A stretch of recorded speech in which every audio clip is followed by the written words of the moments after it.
തേജസ്സും നിൻ മുഖമിൽ സ്വരമുയർത്തി എല്ലാവരും ചേർന്ന് തേജസ്സും നിൻ മുഖമിൽ ഹൃദയത്തിലാനന്ദമേ. കൈകൾ ഉയർത്തി അടിച്ചുകൊണ്ട് ആരാധ്യൻ യേശുപരാ വണങ്ങുന്നു ഞാൻ പ്രിയനേ. തേജസ്സും നിൻ മുഖമിൽ ഹൃദയത്തിലാനന്ദമേ. സ്തുതിക്കാം. ഹല്ലേലൂയ ഹല്ലേലൂയ. യേശുവേ നന്ദി. ഹല്ലേലൂയ.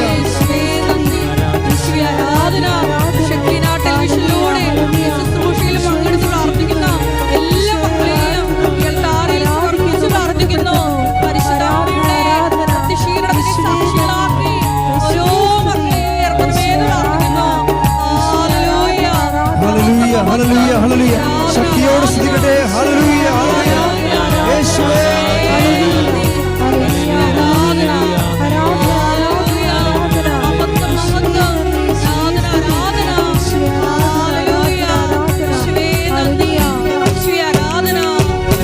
സന്നിധിയിൽ വസിച്ചോട്ടെ, പാദങ്ങൾ ചുംബിച്ചോട്ടെ. ശ്രമേത്തി എല്ലാവരും സന്നിധിയിൽ വസിച്ചോട്ടെ, പാദങ്ങൾ ചുംബിച്ചോട്ടെ. ആരാധ്യൻ യേശുപരാ വണങ്ങുന്നു ഞാൻ പ്രിയനേ. തേജസ്സും നിൻ മുഖമിൽ ഹൃദയത്തിലാനന്ദമേ. കൈകൾ ഉയർത്തി സ്തുതിക്കാം. ഹല്ലേലൂയ ഹല്ലേലൂയ. ആത്മാവേ അഭിഷേകമായി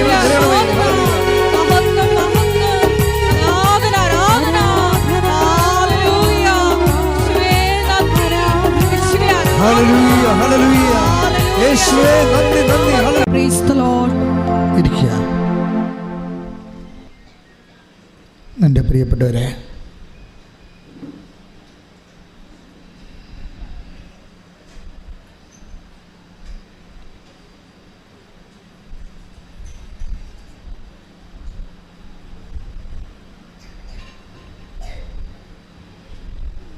ഉടമ്പടി ധ്യാനത്തെ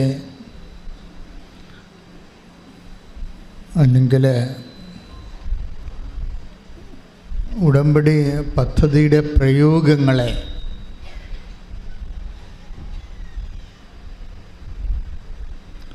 മറ്റ് പ്രാർത്ഥന പദ്ധതി പ്രയോഗങ്ങളുമായിട്ട് ഏറ്റവും ശക്തമായ രീതിയിൽ വ്യത്യാസപ്പെടുത്തുന്നത്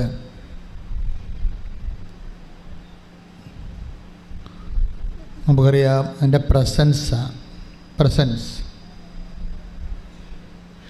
ഇത് ഈ ദിവസങ്ങളിലൊക്കെ മനുഷ്യർ കൂടുതൽ പറയുന്നതാണ് പ്രസൻസ്.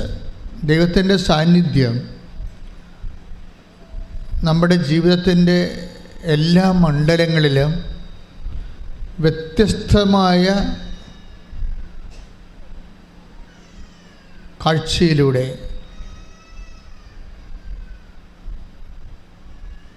ദർശനത്തിലൂടെ, ഗന്ധത്തിലൂടെ, കേൾവിയിലൂടെ, ഇങ്ങനെ ഇന്ദ്രിയമായ രീതിയിൽ, ഇന്ദ്രിയ സ്പർശമായ രീതിയിൽ ദൈവത്തിൻ്റെ സാന്നിധ്യം മനുഷ്യരെ ഒത്തിരി പേര് എല്ലാ ആഴ്ചകളിലും എല്ലാ ദിവസങ്ങളും തന്നെ സാക്ഷ്യം പറയുന്നുണ്ട്. ഉടമ്പടി എടുത്തു കഴിയുമ്പോൾ ഉണ്ടാകുന്ന ഏറ്റവും വലിയ ദൈവാനുഭവങ്ങളൊന്നാണ് പ്രസൻസ്, സാന്നിധ്യം. അതുകൊണ്ട് തന്നെ നിങ്ങൾ ഉടമ്പടി എടുക്കുന്നവർ ഈ പ്രസൻസിനെ കുറിച്ച് നല്ല ബോധം ഉണ്ടാകണം. ഒന്നാമത്തെ കാര്യം പ്രസൻസ് ആൻഡ് പ്രോമിസ്. ഇത് നമുക്ക് കിട്ടുന്ന പ്രസൻസ് ഫീലിംഗ് ഇല്ലേ, ദൈവസാന്നിധ്യത്തിൻ്റെ ഫീലിംഗ്, അത് പ്രോമിസ്ഡ് ആണ്. അതായത് വാഗ്ദാനപ്രകാരമാണ്.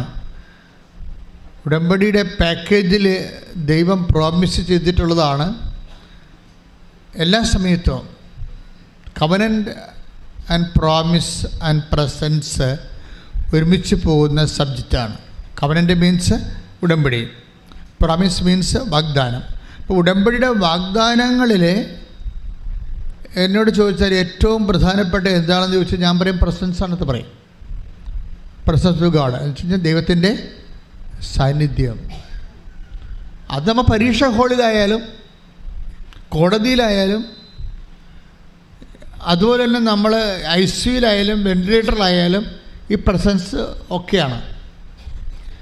അങ്ങനെ പ്രസൻസിൻ്റെ മാത്രം ഒരു 1000-ഓളം സാക്ഷ്യങ്ങൾ ഓൾറെഡി യൂട്യൂബിൽ കൃപാസനം അപ്ലോഡ് ചെയ്തിട്ടുണ്ട്. അതെല്ലാം നമുക്ക് എക്സ്പീരിയൻസാണ് പ്രസൻസ്. ഇപ്പോൾ കഴിഞ്ഞ ദിവസത്തെ ഒരു സാക്ഷ്യം ശില്പ എന്ന് പറയുന്ന ഒരു നേഴ്സിൻ്റെ സാക്ഷ്യമാണ്. ശില്പയുടെ സാക്ഷ്യത്തിൽ കുറേ സംഭവങ്ങളുണ്ട്, ഉടമ്പടിയുടെ കുറേ വിഷയങ്ങളുണ്ട്. അതിലൊന്ന്, ഇവർ ഉടമ്പടി എടുക്കുമ്പോൾ തന്നെ ഇടയ്ക്കിടയ്ക്ക് ശരീരം തണുക്കും.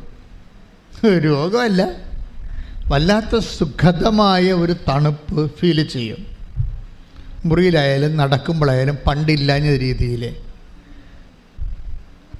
അപ്പോൾ ദൈവത്തിൻ്റെ ഒരു പ്രസൻസാണ് അവർക്കത് ഫീൽ ചെയ്യുന്നത് തണുപ്പായിട്ട്.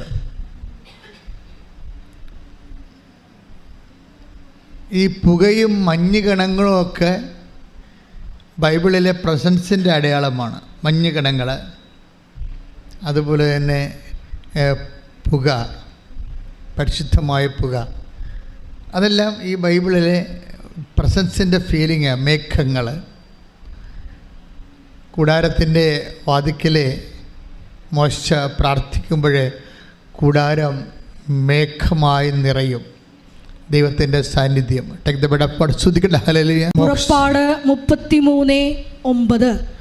പുറപ്പാട് 33:9. മോശ കൂടാരത്തിൽ പ്രവേശിക്കുമ്പോൾ, ഏറ്റു പറഞ്ഞ്, മോശ കൂടാരത്തിൽ പ്രവേശിക്കുമ്പോൾ മേഘസ്തംഭം ഇറങ്ങി വന്ന് കൂടാരവാതിൽക്കൽ നിൽക്കും. ഇത് മേഘം. അതുപോലെ തന്നെയാണ് സീനായ മരമുകളിലെ പുക ഉയരുന്നത് കാണാം. പുക, നമ്മൾ ധൂപമൊക്കെ അൾത്താരയിൽ അർപ്പിക്കുന്നത് ഈ മഹത്വത്തിൻ്റെയും മേഘത്തിൻ്റെയും ദൈവത്തിൻ്റെ സാന്നിധ്യത്തിൻ്റെ അനുരൂപമായിട്ടാണ് അൾത്താരയിലൊക്കെ നമ്മൾ ധൂപം ഉപയോഗിക്കുന്നത്. ഇങ്ങനെ വ്യത്യസ്തമായ, നമുക്കറിയാം ദൈവമായിട്ട് വരുമ്പോൾ പ്രസൻസിനാണ് കൂടുതൽ. നമ്മൾ പക്ഷേ we are not that bother. ഇപ്പം അപ്പത്തിൻ്റെ വിഷയം, അതായത് അൾത്താറയിൽ തന്നെ ഈശോ അപ്പത്തെക്കുറിച്ച് എന്താ പറഞ്ഞത്? ഞാനാണെന്നാണ് പറഞ്ഞത്. അല്ലാതെ ഈ അപ്പം കാണുമ്പോൾ എന്നെപ്പോലെ ഇരിക്കുമെന്നല്ല പറഞ്ഞത്. Do this in memory of my. എന്നിട്ട് പറഞ്ഞത്, അതായത് ദിസ് ഈസ് മൈ ബോഡി. ഇത് റിസംബിൾ ആണെന്നല്ല പറഞ്ഞത്, ബോഡിയെപ്പോലെ ഇരിക്കുന്നു എന്നല്ല പറഞ്ഞത്. This is my body.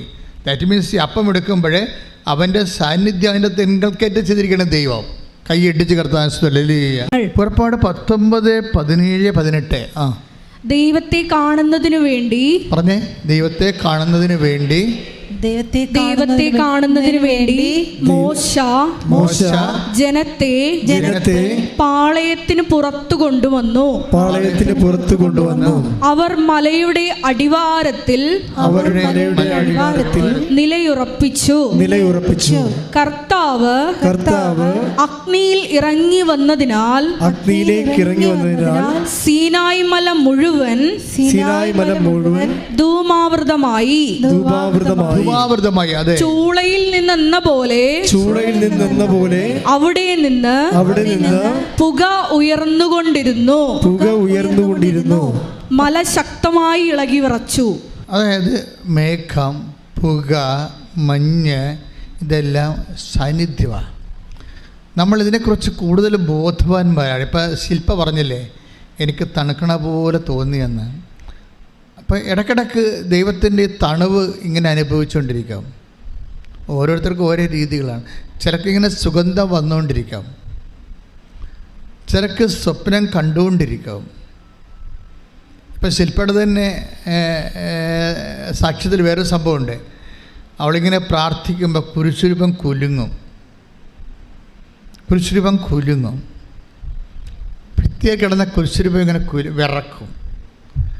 അപ്പോൾ ശില്പ സന്നദ്ധ വിചാരിക്കും, കർത്താവേ പീഡനമാണല്ലേ എന്ന് ചോദിക്കും. പീഡനമാണല്ലേ, ഇനി വരാൻ പോണത് പീഡനം. അതിങ്ങനെ മെസ്സേജാണത്. ഈ കാലത്തൊക്കെ മനുഷ്യൻ്റെ ദൈവാനുഭവങ്ങളെന്നൊക്കെ പറഞ്ഞത് സൂക്ഷ്മജീവികളെന്ന് ഞാൻ പറയണത് ബാക്ടീരിയയും അമീബയും അല്ല, ആധ്യാത്മികതയും സൂക്ഷ്മതയുള്ളവരെ. നീ ദേവാലയത്തിലേക്ക് പ്രവേശിക്കുമ്പോൾ സുഭാഷിതം 5 പറയത്തില്ലേ, സൂക്ഷ്മതയുള്ളവനായിരിക്കണം. അത് ഉടമ്പടിയിലേക്ക് പ്രവേശിക്കുമ്പോഴും അങ്ങനെ തന്നെയാണ്, ഒരു സൂക്ഷ്മത വേണം.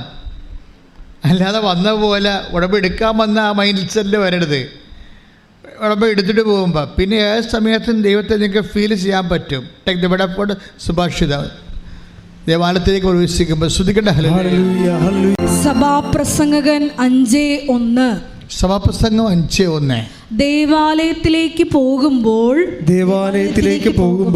സൂക്ഷ്മതയുള്ളവനായിരിക്കുക. ശ്രദ്ധിച്ചു കേൾക്കാൻ അടുത്ത് ചെല്ലുന്നതാണ് വിഡ്ഢിയുടെ ബലിയർപ്പണത്തേക്കാൾ ഉത്തമം. അപ്പം സൂക്ഷ്മത ഉടമ്പടിയുടെ ഒരു വലിയ ക്വാളിറ്റിയാണ്. നിങ്ങൾ ആരാണ്? നിങ്ങൾ ദൈവമായിട്ടല്ലേ, ഈക്വൽ പാർട്ട്ണർ അനുസരിച്ചല്ലേ ഉടമ്പടി ചെയ്തിരിക്കണത്. നിങ്ങൾ എഴുതിയിരിക്കുന്നത് ഈ നിബന്ധനകൾ പാലിച്ചുകൊള്ളാവുന്ന ഒപ്പിട്ടിരിക്കുകയാണ് അല്ലേ, അത് ഒന്നിവിടെ പ്രഖ്യാപിച്ചിട്ടുണ്ട്. പക്ഷേ വാട്ട് ഈസ് ആക്ച്വലി ഹാപ്പൻ, നിങ്ങളുടെ തരക്കാരല്ലാത്ത ഒരാളുമായിട്ട് നിങ്ങൾ ഈക്വൽ പാർട്ട്ണറുമായിട്ട് നിങ്ങൾ ഒരു കരാറിൽ ഏർപ്പെട്ടിരിക്കുകയാണ്. മനസ്സിലായില്ലേ? പോക്കിത്തരം കാണിച്ചാൽ പൊട്ടത്തരം കാണിച്ചാൽ പണി കിട്ടാൻ സാധ്യതയുണ്ടെന്നാണ് പറഞ്ഞുകൊണ്ട് വരുന്നത്. പറഞ്ഞ മനസ്സിലായില്ലേ? ഉടമ്പടി ഉഴപ്പിട്ടുള്ള ആൾക്കാർ mind it is A very very serious thing. നിങ്ങളൊരു ദൈവമായിട്ട്, നിങ്ങളൊരു ഈക്വൽ പാർട്ട്ണറുമായിട്ട് നിങ്ങൾ സത്യസന്ധമായിട്ട് നിങ്ങൾ ഉടമ്പടി കരാർ ചെയ്തിരിക്കുകയാണ്. അപ്പോഴെന്താ ശ്രദ്ധിക്കേണ്ടതെന്ന് വെച്ച് കഴിഞ്ഞാൽ, ഞങ്ങൾ എന്തുകൊണ്ടാണ് നിങ്ങളോട് 2 ആഴ്ചയിലൊരിക്കൽ കുമ്പസാരിക്കണമെന്ന് കത്തോലിക്കലോട് പറയാൻ കാര്യം? They must do it by no means. മറ്റുള്ളവരെന്ന് പറഞ്ഞ് കൈയും കണ്ടിരുന്നാൽ മതിയാ? അല്ല, അവർ മനസ്സാക്ഷിക്കൊപ്പിച്ച് ദൈവത്തിൻ്റെ കൃപയിൽ ദൈവത്തിന് നിരക്കുന്ന നീതിയുടെ തീരുമാനങ്ങൾ എടുക്കേണ്ടി വരും. ഇപ്പോൾ ഇന്നലെ ഒരു കുട്ടി അമ്മയും കൂടി ഇവിടെ വന്നു. അപ്പോൾ അവളുടെ പ്രശ്നം അവർ ഡൈവേഴ്സിലാണ്. അപ്പോൾ കുട്ടിയെ ഭർത്താവ് നാട്ടിൽ വിദേശത്തെ ജോലിയും കഴിഞ്ഞിട്ട് അയാൾ നാട്ടിൽ തിരിച്ചു വന്ന് കുട്ടിക്ക് കേസ് പറയാൻ വേണ്ടി പോയി എന്നിവൾ അറിഞ്ഞ്. അപ്പോൾ അയാൾ നാട്ടിൽ വരുന്നതുകൊണ്ട് കുട്ടിനെയും കൊണ്ട് ഇവൾക്ക് കാനഡയിലേക്ക് പായണം. അതിനുടമ്പടി ചെയ്തിരിക്കുകയും. മനസ്സിലായില്ലേ? അപ്പം ഞാൻ ചോദിച്ചേ, നീ അവിടുന്ന് വഴക്കിട്ട് പോകുന്നതാണ്, നിന്നെ തല്ലിയെ ഇടിച്ച കൊണ്ടൊന്ന് ആക്കിയതാണ്. അവൾ മിണ്ടണില്ല. അതാ മനസ്സിലായില്ലേ? അവൾ മിണ്ടണില്ല. നീ നിന്നെ വഴക്കിടിച്ച് കൊണ്ടുവന്ന് ഭർത്താവ് ഉപദ്രവിച്ച് കൊണ്ടുവന്ന് വീട്ടിൽ ഇതാക്കിയതാണ്. അതാ നീ തന്നെത്താൻ പോകുന്നതാണ്. അവൾ മിണ്ടണില്ല. അപ്പോൾ അതിൻ്റെ അകത്ത് എന്ത് സ്പെല്ലിംഗ് മിസ്റ്റേക്ക് ഇല്ലേ? അതാ പ്രശ്നം. ചില പെണ്ണുങ്ങൾക്ക് പ്രസവിച്ച് നാട്ടുകാരെ കാണിച്ചിട്ട് അവർക്ക് ഭർത്താവിനെ ഉപേക്ഷിച്ചിട്ട് കാനഡയിൽ പോയാൽ മതി. ഇങ്ങനെയുള്ള ഒത്തിരി കന്നുകാലികൾ ഉടമ്പടി എടുത്തിട്ടുണ്ട്. ഇതൊന്നും ദൈവ നിശ്ചയമല്ല. നിങ്ങളെ വെളുക്കാൻ തേക്കണ പാണ്ടാക്കാൻ പോവുകയാണ്. നിങ്ങളെന്താ ചെയ്യേണ്ടത്? ദൈവത്തോട് മര്യാദക്ക് ദൈവിക പദ്ധതി എന്താ മനസ്സിലാക്കി അതിനോട് യോജിക്കാനുള്ള ഒരു മനസ്സുണ്ടാക്കിയെടുക്കണം. അനുതാപം, പ്രസൻസിൻ്റെ ഈ സംഭവം അതാ. അല്ല നിങ്ങളീ പറഞ്ഞ പോലെ നിങ്ങളെ കാണിക്കുന്ന ഗോപ്ര തട്ടിത്തരങ്ങൾക്കെല്ലാം ദൈവം അവസാന പാടുമെന്നാണ് വിചാരിക്കണത്. നിങ്ങൾ കാണിക്കുന്ന ദൈവത്തിന് നിരക്കാത്ത ജീവിത രീതിക്ക് ദൈവം ആമേൻ പറയുമെന്നാണ് വിചാരിക്കണത്. അനുദപിക്കാതെ there is no other option. ശ്രുതിക്കട്ടെ ഹല്ലേലൂയ. അത് വചനം കേൾക്കുമ്പോൾ ദൈവസ്നേഹം ഫീൽ ചെയ്യുകയും കർത്താവ് ഇത് ചെയ്ത് തരണേ എന്നല്ല പറയേണ്ടത്. കർത്താവ് ഞങ്ങൾ എന്ത് ചെയ്യണം എന്നാണ് ചോദിക്കേണ്ടത്. സിറ്റുവേഷൻ ഇസ് ദിസ്, ഇതാണ് സിറ്റുവേഷൻ. കർത്താവ് ഇതെനിക്ക് ചെയ്തു തരണമേ എന്നല്ല പറയേണ്ടത്. കർത്താവ് ഈ അവസ്ഥയിൽ ഞാൻ എന്താണ് ചെയ്യേണ്ടത്? പട്ടാളക്കാരൻ വന്ന് ചോദിക്കണില്ലേ യോഹന്നാൻ മാന്താവിനോട്, ഞങ്ങൾ എന്താണ് ചെയ്യേണ്ടത്? വേണ്ട, യോഹന്നാൻ്റെ ദൈവവചനം കേട്ടപ്പോൾ, സ്നാപകൻ്റെ ദൈവവചനം കേട്ടപ്പോൾ പട്ടാളക്കാർ വന്ന് ചോദിക്കണത് എന്താണ്? പട്ടാളക്കാർ പോരും വന്ന് ചോദിക്കുകയാണ്, എന്താണ് ഞങ്ങൾ എന്താണ് ചെയ്യേണ്ടത്? അപ്പോൾ എന്താ പറയണത്? നിങ്ങളെ ശമ്പളം കൊണ്ട് അഡ്ജസ്റ്റ് ചെയ്യണം, കിമ്പളമായിട്ട് മറ്റുള്ളവരെ കഴുത്തേക്ക് കയറി കഴുത്തിന് പിടിച്ച് കാശുണ്ടാക്കരുത്. അതാണ് സംഭവം. ലൂക്കായുടെ സുവിശേഷം 3-ാം അധ്യായം 9 മുതലുള്ള തിരുവചനങ്ങൾ. വൃക്ഷങ്ങളുടെ വേരിന് കോടാലി വയ്ക്കപ്പെട്ടു കഴിഞ്ഞു. നല്ല ഫലം നൽകാത്ത വൃക്ഷങ്ങളെല്ലാം വെട്ടി തീയിലെറിയപ്പെടും. ജനക്കൂട്ടം അവനോട് ചോദിച്ചു, ഞങ്ങൾ എന്താണ് ചെയ്യേണ്ടത്? അവൻ പറഞ്ഞു, 2 ഉടുപ്പുള്ളവൻ 1 ഇല്ലാത്തവന് കൊടുക്കട്ടെ. ഭക്ഷണം ഉള്ളവനും അങ്ങനെ ചെയ്യട്ടെ. ചുങ്കക്കാരും സ്നാനം സ്വീകരിക്കാൻ വന്നു. അവരും അവനോട് ചോദിച്ചു, ഗുരു, ഞങ്ങൾ എന്ത് ചെയ്യണം? അവൻ പറഞ്ഞു, നിങ്ങളോട് ആജ്ഞാപിച്ചിട്ടുള്ളതിൽ കൂടുതൽ ഈടാക്കരുത്. കൂടുതൽ ആരോട് ഈടാക്കരുത്? ചുങ്കക്കാരോടാണ് പറഞ്ഞത്. പക്ഷേ എൻ്റെ അദ്ദേഹത്തിൽ എഴുതിയിരിക്കണേ എന്താണ്? കൂടുതൽ ആരോടും ഈടാക്കരുത്. ഒന്ന് പറഞ്ഞേ, കൂടുതൽ ആരോടും ഈടാക്കരുത്. ഒന്നുകൂടി പറഞ്ഞേ, കൂടുതൽ ആരോടും ഈടാക്കരുത്. ആരോടും എന്നുള്ള സ്ഥലത്ത് എന്തെല്ലാം വരാം. ആരോടാകാം? അപ്പനോടാകാം. കൂടുതൽ ഈടാക്കരുതെന്ന് മനസ്സിലായില്ലേ? കൂടുതൽ ആരോടും അമ്മയോടാകാം, ഭാര്യയോടാകാം. ഭാര്യയാണെന്ന് കെട്ടിപ്പോയത് കൊണ്ട് കൂടുതൽ ഈടാക്കരുത്. അതാണല്ല പ്രശ്നം. കെട്ടിപ്പോയെന്ന് ഒറ്റ കാര്യം കൊണ്ട് കൂടുതൽ ഈടാക്കുകയാണല്ല. ഈ സ്ത്രീധന പ്രശ്നങ്ങളെല്ലാം ഉണ്ടാകണതിനല്ലേ? കൂടുതൽ ഈടാക്കാൻ വേണ്ടിയല്ലേ? കൂടുതൽ ഈടാക്കാൻ വേണ്ടിയല്ലേ? അമ്മായിയമ്മക്ക് മുതലാകണില്ലല്ലോ മരുമകൾ കൊണ്ടുവന്നത്. കൂടുതൽ ഈടാക്കാൻ വേണ്ടി, അത് പിടിച്ച് പറിച്ച് സ്വന്തം മകൾക്ക് കൊടുക്കാൻ വേണ്ടി എപ്പോഴും മകനെ സ്ക്രൂ ചെയ്തുകൊണ്ടിരിക്കും. അതായത് ബൈബിൾ എന്താ പറഞ്ഞത്? കൂടുതൽ ഈടാക്കരുത്. ഒന്നും പറഞ്ഞേ, കൂടുതൽ ഈടാക്കരുത്. Take the word of God. ലൂക്കാ 3:13. പടയാളികളും അവനോട് ചോദിച്ചു, ഞങ്ങൾ എന്ത് ചെയ്യണം? അവൻ അവരോട് പറഞ്ഞു, നിങ്ങൾ ആരെയും ഭീഷണിപ്പെടുത്തരുത്. വ്യാജമായ കുറ്റാരോപണവും അരുത്. വേതനം കൊണ്ട് തൃപ്തിപ്പെടണം. ഈ വേതനം കൊണ്ട് തൃപ്തിപ്പെടാത്തവൻ പിന്നെ ഒന്നുകൊണ്ടും തൃപ്തിപ്പെടത്തില്ല. ഇപ്പം എന്തിന് ഇത്രയും ഈ കേരളം ഇത്രയും കടക്കണി വന്നിരിക്കുന്നതിൻ്റെ കാരണം എന്താണ്? ശമ്പളം വർദ്ധിപ്പിച്ചത് തന്നെയാണ്, ഒരു സംശയമില്ല കാര്യത്തിൽ. ആദ്യം കയറിയപ്പോൾ തന്നെ ശമ്പളത്തിൻ്റെ ഹൈക്ക്, അതായത് 10 കൊല്ലം കൊണ്ട് വർദ്ധിപ്പിക്കേണ്ട, 5 കൊല്ലം കൊണ്ട് വർദ്ധിപ്പിക്കേണ്ട സംഭവം പിണറായി 5 ദിവസം കൊണ്ട് വർദ്ധിപ്പിച്ചു. എന്താണ്? ഉദ്യോഗസ്ഥന്മാരെല്ലാം കൂടെ നിർത്താൻ വേണ്ടി ചെയ്തതാണ്. ഇപ്പം എന്നാ പറ്റിയിരിക്കുകയാണ്? കാണാൻ പറ്റും, ഓണമെണ്ണ കാണാൻ പോലും ഇല്ലാതെ, വിൽക്കാൻ കാണാനില്ലാത്ത അവസ്ഥയായില്ലേ? കൂടുതൽ ഈടാക്കിയ സംഭവമാണ്. ജനങ്ങളിലേക്ക് നിന്ന് കൂടുതൽ ഈടാക്കി. KCBയുടെ ആ വാഴ മുഴുവനും KCBക്കാരൻ വന്ന് വെട്ടിക്കളഞ്ഞില്ലേ പൂവാറ്റുപുഴ? സഹിക്കാൻ പറ്റുമോ? നമ്മൾ കർഷകന് അനുകൂലമാണെന്നാണ് നമ്മൾ ജീവിക്കുക. ഈ കൃഷി പോലും ഇതിന് എന്തിനു വേണ്ടിയാണ്? ഈ കറണ്ട് പോലും എന്തിനാണ്? തമിഴ്നാട്ടിലൊക്കെ കർഷകന് വേണ്ടിയാണ് കറണ്ട്. അവൻ്റെ കാര്യം കഴിഞ്ഞിട്ടേ ബാക്കി കാര്യങ്ങളുള്ളൂ. ഇപ്പം അതായത് നമ്മൾ കൃഷിക്കാരെ അവൻ്റെ ജീവിതം ഒരു പരുവത്തിലാക്കി, വിദ്യാഭ്യാസം ഒരു പരുവത്തിലാക്കി, പിള്ളേരെല്ലാം പാലായനമല്ലേ? അത് നിൽക്കണില്ലല്ലോ. നിന്നിട്ട് കാര്യമില്ലാത്ത കൊണ്ടാണ്. നിന്നിട്ട് പുറംവാതിലൊക്കെ നിയമനമൊക്കെ വരുമ്പോൾ പിന്നെങ്കിൽ നമുക്ക് പഠിച്ച് ജോലി കിട്ടണത് എങ്ങനെയാണ്? വിശ്വാസം പോയി, ജനങ്ങളുടെ വിശ്വാസം പോയി. അപ്പോൾ ഇങ്ങനെയൊക്കെ വരുമ്പോൾ ഈ കൂടുതൽ ഈടാക്കൽ ഒരു അനീതിയാണ്. ശരിക്കും അനീതിയാണ്. ഇപ്പോൾ മണിപ്പൂർ സിംഗപ്പൂരാക്കാൻ വേണ്ടി അവിടുത്തെ പാവപ്പെട്ടവനെ അവിടെ നിന്ന് കുടിയൊഴിപ്പിച്ചുകൊണ്ടിരിക്കുകയാണ്. കുടിയൊഴിപ്പിച്ചില്ലേ, കൊന്നു കുടിയൊഴിപ്പിക്കുക, കൂടുതൽ ഈടാക്കുകയാണ്. ഇതൊക്കെ എല്ലാം തിരിച്ചടി വരും, ഒരിക്കലും സംശയമില്ല. നമ്മുടെ കയ്യിൽ പട്ടാളമുണ്ട്, തോക്കുണ്ട്, രാജ്യമുണ്ട്, ഭരണമുണ്ടെന്നൊക്കെ ഒരു കഥയുമില്ല. ഇതൊക്കെ ഒരു ടൈം കഴിയുമ്പോൾ ഇങ്ങനെ മാറണ കാണാം. പലതരത്തിലും ജീവിതവും മാറും, ലോകവും മാറും. ദൈവത്തെ മറന്ന് അധികാരികളായാലും ശരി, ഏറ്റവും താഴെയുള്ള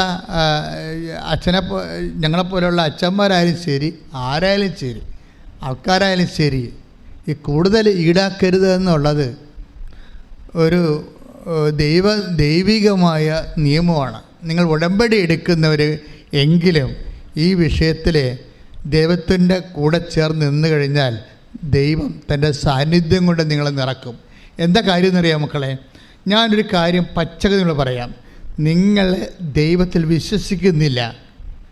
അതുകൊണ്ടാണ് നിങ്ങൾ നിങ്ങളുടെ തന്നെ മസിൽ പവർ കൊണ്ടും മണി പവർ കൊണ്ടും നിലനിൽക്കാൻ വേണ്ടി ആക്രാന്തം കാണിക്കുന്നത്. ആക്രാന്തം കാണിക്കുന്ന എല്ലാ കാര്യങ്ങളും. ഇപ്പോൾ പലിശക്കാരില്ലേ, കൂടുതൽ ഈടാക്കുകയല്ലേ. പലിശ എന്നേ കിട്ടി, മുതൽ എന്നേ കിട്ടിയതാ. ഓരോ പലിശക്കാരും നോക്കിയാൽ മതി. ഇനി നമ്മൾ വലിയ ജനകീയ സംഘമാണ് എന്നൊക്കെ പറയുന്ന സഹകരണ സംഘങ്ങൾ പോലും നോക്കിയുള്ള അവസ്ഥ എന്താണ്? അവിടെ പലിശ എന്നേ കിട്ടി, അവർക്ക് കൊടുക്കാൻ പറ്റില്ലേ? അവരുടെ പലിശ അവരുടെ മുതൽ എന്നേ പലിശയായിട്ട് കിട്ടി. അങ്ങനെയുള്ളവർക്ക് എന്തുകൊണ്ടാണ് ഗവൺമെൻറ് അവരുടെ സ്ഥലം, വീടിരിപ്പ് സ്ഥലം തിരിച്ചു കൊടുക്കാൻ പറ്റാത്തത്? അത് കൂടുതൽ ഈടാക്കലല്ലേ ശരിക്കും പറഞ്ഞാൽ. അപ്പോൾ അടിസ്ഥാന ആവശ്യങ്ങളുടെ മേലെ ഉടമ്പടി എടുക്കുന്നവർ എന്തിനാണ് അച്ഛൻ നിങ്ങളോട് നിഷ്കർഷിക്കണത്? നിങ്ങൾക്കിതൊക്കെ കുറച്ച് പാടാണെന്ന് എനിക്കറിയാം. പക്ഷേ എൻ്റെ പ്രോബ്ലം എന്താണെന്നറിയാമോ? ഉടമ്പടിയുടെ ഒരു അൾട്ടിമേറ്റ് എയിമുണ്ട്. ഉടമ്പടി അൾട്ടിമേറ്റ് എന്ന് വെച്ച് കഴിഞ്ഞാൽ, ഉടമ്പടി പുറത്തുള്ളൊരു സൊല്യൂഷനല്ല അന്വേഷിക്കണത്, അകത്തുള്ള സൊല്യൂഷനാണ്.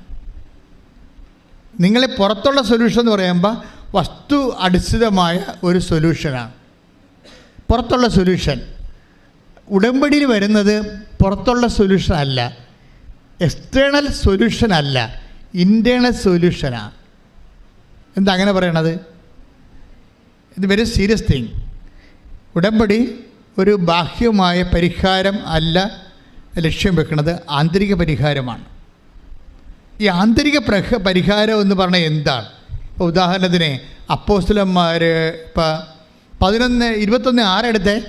21:6 ശ്രദ്ധിക്കട്ടെ. യോഹന്നാൻ 21:6 അവൻ പറഞ്ഞു വള്ളത്തിന്റെ വലതുവശത്ത് വലയിടുക,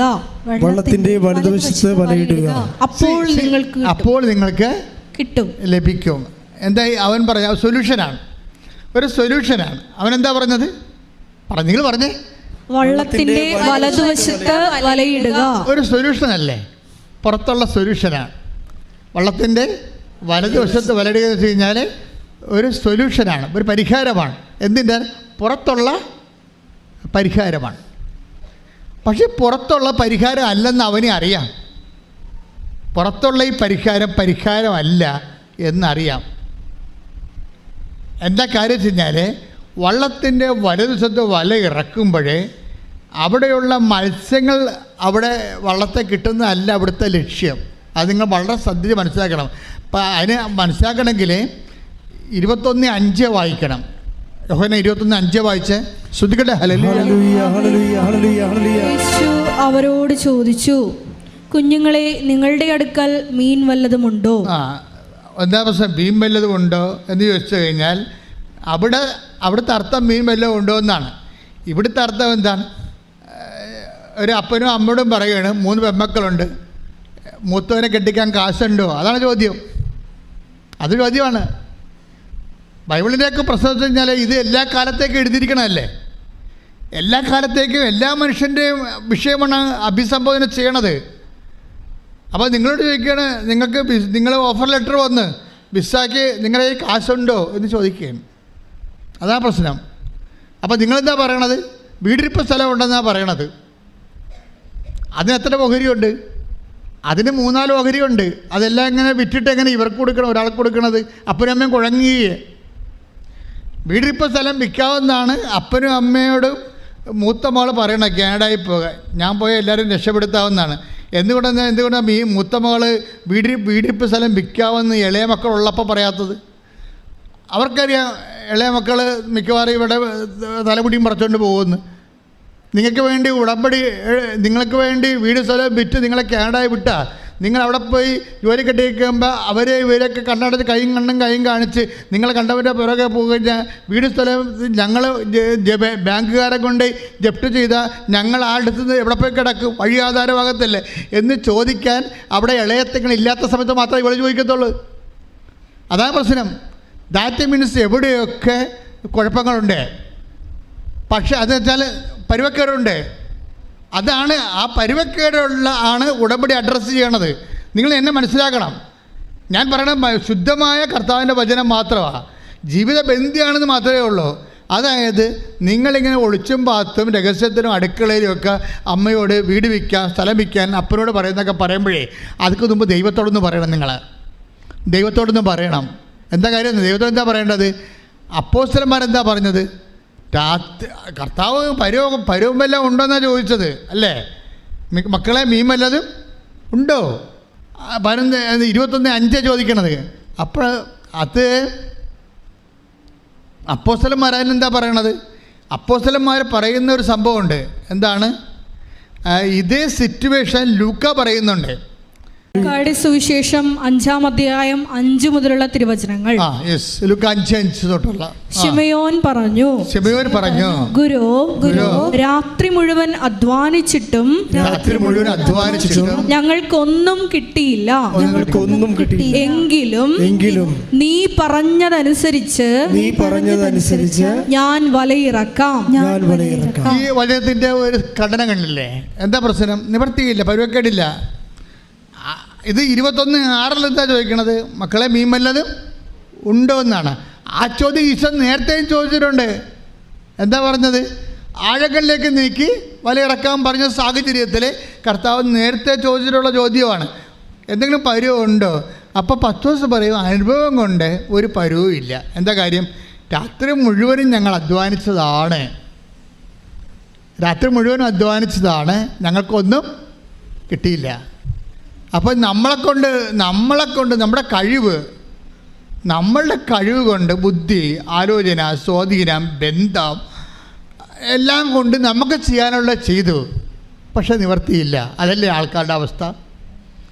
നമുക്ക് ചെയ്യാനുള്ള നമ്മുടെ പൊക്കിൽ ഒതുങ്ങാത്ത വിഷയമാണെന്ന് നീ പറയണത്. രാത്രി മുഴുവനും അധ്വാനിച്ചിട്ടും ഞങ്ങൾക്കൊന്നും കിട്ടിയില്ല. അപ്പം ഇനി രാത്രി മുഴുവൻ അധ്വാനിക്കേണ്ട കാര്യം എന്താണ്? ഓറ്റി അടിക്കണം. നിങ്ങൾക്കറിയാമല്ലോ, നിങ്ങൾക്ക് ഓരോ സ്ഥലത്തും പോയി ഓവർ ടൈം വർക്ക് ചെയ്താലും നിങ്ങൾക്ക് എന്താണ് ചെയ്യാൻ മടിയായിട്ട് അവസാനം ഒന്നിനും പോകാതെ നിങ്ങൾ വെള്ളവും അടിച്ച് അല്ലെങ്കിൽ സ്റ്റാമ്പൊക്കെ നാക്കലൊട്ടിച്ചുകൊണ്ട് ഇങ്ങനെ ആൾക്കാരെന്താണ് മയങ്ങിക്കിടക്കണത്. ചെറിയ മയങ്ങിക്കിടക്കുകയല്ലേ നാക്കയിലൊക്കെ ഒട്ടിച്ചുണ്ട്. അഫ്ഗാനിസ്ഥാനിലൊക്കെ എന്താ സംഭവിക്കുന്നത്? പട്ടിണിയാണ്. അതുകൊണ്ട് പട്ടിണിയുടെ വിശപ്പറിയാതിരിക്കാൻ വേണ്ടി കറുപ്പ് കുഞ്ഞുങ്ങളുടെ വായിക്കുത്തി കയറ്റി കൊടുത്തുകൊണ്ടിരിക്കുകയാണ്. ഞാൻ വീഡിയോ കണ്ടതാണ് എൻ്റെ. അപ്പോൾ ഓരോ സിറ്റുവേഷൻസ് ഉണ്ട്, റൈസ് ചെയ്തിരിക്കുന്ന സിറ്റുവേഷൻസ്. അതൊക്കെ നോക്കുമ്പോൾ ഈ രാജ്യം എത്രയോ മഹത്തരമായ ഒരു രാജ്യമാണ്. അതുകൊണ്ടാണ് ഈ രാജ്യങ്ങൾക്ക് വേണ്ടി പ്രാർത്ഥിക്കുകയും അതേസമയം തന്നെ രാജ്യമായാലും നമ്മുടെ സംസ്ഥാനമായാലും അതിൻ്റെ അധികാരികളുടെ കൂടെ നിൽക്കണമെന്തിനാണ് കാര്യം? അവരെ തിരുത്തും നമ്മൾ, പക്ഷേ എന്നാലും അവരോട് സപ്പോർട്ട് ചെയ്യും. കാര്യം അവരെയാണ് അധികാരം ഏൽപ്പിച്ചിരിക്കുന്നത്.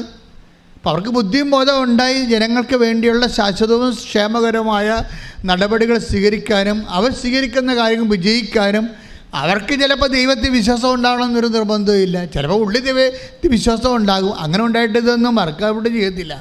ആശയപരമായൊരു വിശ്വാസമുണ്ട്, ദൈവം ഉണ്ടെന്ന് വിശ്വസിച്ചൊരു കഥയൊന്നുമില്ല. ദൈവം നിങ്ങളുടെ വിശ്വാസത്തിലല്ല ദൈവം നിലനിൽക്കണത്. പിന്നെ എന്താ കാര്യം? അതിന് ആത്മാർത്ഥമായി ആ വിശ്വാസത്തിന് വേണ്ടി ആത്മാർപ്പണം ചെയ്യാൻ കഴിവുള്ളവൻ്റെ ആസ്തിയാണ് ആധ്യാത്മിക ആസ്തി എന്ന് പറയുന്നത്. പ്രാർത്ഥിക്കുക, കർത്താവായ ദൈവമേ, എൻ്റെ ആശയപരമായ കേവല വിശ്വാസമല്ല, ഞാൻ വിശ്വസിക്കുന്ന കാര്യത്തില് കറയില്ലാത്ത ആത്മസമർപ്പണം ചെയ്തുകൊണ്ട് ദൈവത്തിന്റെ തിരുസന്നിധിയിലെ വിശ്വസ്തത തെളിയിച്ചുകൊണ്ട് ദൈവത്തെ ജീവിത പ്രശ്നങ്ങളിലെ ഇടപെടുത്താനുള്ള കൃപയാൽ എന്നെ അഭിഷേകം ചെയ്യണമേ. ശ്രദ്ധിക്കട്ടെ.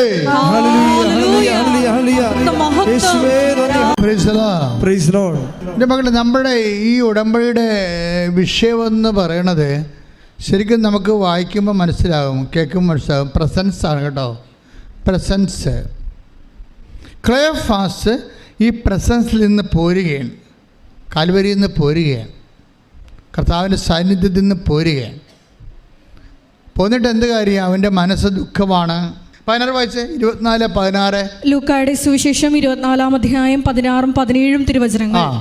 എന്നാൽ അവനെ തിരിച്ചറിയാൻ കഴിയാത്ത വിധം അവരുടെ കണ്ണുകൾ മൂടപ്പെട്ടിരുന്നു. എന്ന് പറഞ്ഞേ, എന്നാൽ അവനെ, അതായത് കൂടെ നടക്കുന്ന ഈശോയെ അവനെ തിരിച്ചറിയാൻ കഴിയാത്ത വിധം അവരുടെ കണ്ണുകൾ മൂടപ്പെട്ടിരുന്നു. അപ്പൊ പ്രസൻസ് ഉണ്ട്, പക്ഷെ നമ്മുടെ കണ്ണ് മൂടപ്പെട്ടിരിക്കുകയാണ്. കണ്ണ് മൂടപ്പെടാൻ കാര്യം എന്താണ്? ദുഃഖങ്ങൾ കൊണ്ട് കണ്ണ് മൂടപ്പെടാം. ഇതൊക്കെ നമ്മുടെ കർത്താവിന് കൂടെ ഉണ്ട്, പക്ഷെ കാണാൻ പാടില്ല. കണ്ണ് മൂടപ്പെട്ടിരിക്കുകയാണ്. ലൂക്ക 24:17. അവർ മ്ലാനവദനരായിരുന്നു. അതാണ്, മ്ലാനവദനരായിരുന്നു.